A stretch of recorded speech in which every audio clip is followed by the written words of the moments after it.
Halo, shalom umat Tuhan, apa kabar? Saya percaya hari-hari ini sepertinya kita semakin bersemangat, semakin bergairah karena berita bahwa keadaan bangsa semakin membaik, bahkan keadaan seluruh bangsa-bangsa mulai semakin membaik. Tetapi saya percaya pengharapan kita muncul selalu adalah karena kita punya Tuhan. Amin. Amin. Keadaan selalu dapat berubah dan kita tahu ya, keadaan memang pasti berubah. Ya, tetapi Tuhan tidak pernah berubah. Selalu setia, selalu menjaga, selalu menolong, dan hakim yang adil bagi kita.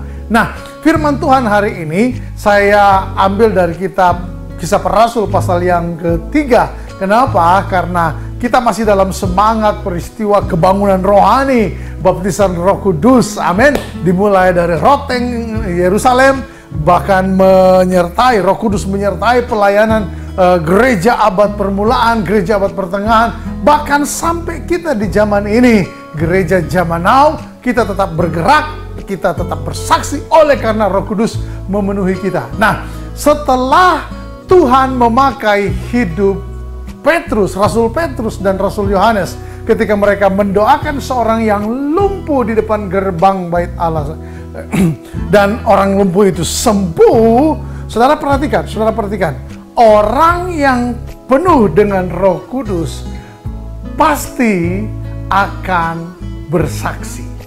Amin. Siapa yang dia saksikan?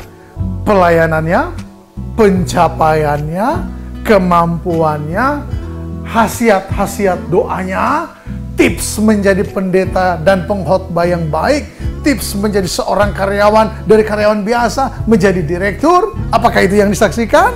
Itu mungkin judul khotbah yang lain. Tetapi hari ini saya mau beritahu begini, orang yang dipenuhi Roh Kudus pasti bersaksi, dan isi kesaksiannya adalah tentang Tuhan Yesus. Amin. Nah, mulai dari ayat yang ke-12, Kisah Para Rasul pasal yang ketiga ayat yang ke-12. Petrus melihat orang banyak itu, lalu berkata, "Hai orang Israel, mengapa kamu heran tentang kejadian itu? Dan mengapa kamu menatap kami seolah-olah kami membuat orang ini berjalan karena kuasa atau kesalehan kami sendiri?" Wow!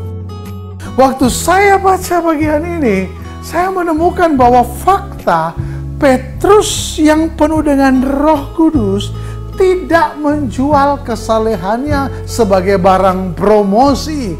Petrus sebagai seorang rasul yang kepenuhan Roh Kudus tidak memakai kesempatan di mana pada waktu itu bisa saja dia menjadi lebih terkenal, tetapi justru malah bilang begini, "Hei, kalian orang banyak, kenapa kalian heran dengan yang terjadi ini? Dulu kan Yesus yang melakukan ini, kami murid-muridnya, kami melakukan yang sama karena dia." Ini keren, saudara-saudara. Petrus tidak berkata, "Kalian sudah lihat ini? Ya, kalian mau melihat ini lagi? Hubungi nomor telepon di bawah ini." Tidak seperti itu. Atau, "Kalian sudah lihat ini? Ingin mengalami lagi? Telepon sekretaris saya, telepon istri saya, dan atur jadwal dengan saya." Tidak. Petrus berkata, "Kenapa kamu heran melihat ini? Inilah yang akan terjadi bila Yesus ditinggikan. Inilah yang akan terjadi bila nama Yesus diagungkan. Inilah yang akan terjadi bila Roh Kudus Allah memenuhi kamu sekalian." Itu sebabnya gereja Tuhan hari-hari ini, mari tinggalkan semua keluh kesah atas kehidupan. Mari tinggalkan semua ratapan dan nyinyiran atas kehidupan. Bangkitlah menjadi terangnya Tuhan. Bangkitlah menjadi gereja yang diutus Tuhan. Di tengah kegelapan dunia ini, engkau menjadi saksi, engkau menjadi berkat Tuhan. Dan lewat semua prestasi dalam hidupmu, engkau mengarahkan orang yang kagum dengan pencapaianmu kepada Kristus. Amin. Demikian firman Tuhan.